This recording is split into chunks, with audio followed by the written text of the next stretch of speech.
Well, when I was between 6 and 7 years of age, a fly came through and he was taking people up for $10 a ride.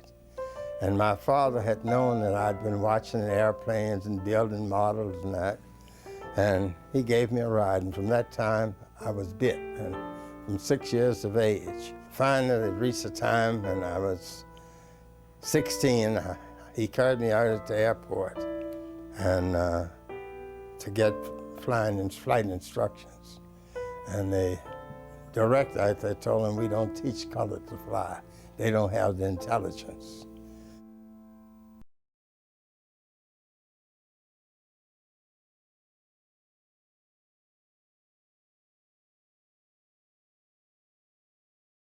We scheduled a flight to Washington to try to see if we could get into the Air Corps.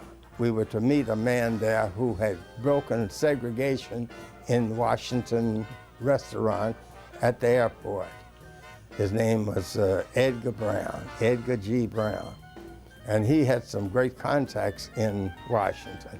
And on our way, just as we came down the steps for the first floor, this man came up and he said, "Hello, Edgar, how are you?" He said, "Fine, fine, Senator, how are you?" And his name was R.S. Truman, sharp and abrupt as hell. He said, "Who are these young men here you got here?" And big mouth me, I spoke up, "We're trying to get into the Air Corps." And he said, "Well, why don't you?" Oh, he was real abrupt. "Why don't you join?" And I said, "They don't allow colored or Negroes into the Air Corps." He said, "Are you Americans?" I said, "Yes, sir, I'm an American." "Do you pay taxes?" I said, "Yes, sir, we pay." "And you mean to tell me that there's a department, a part of our government that you cannot get into?" I said, "That's right."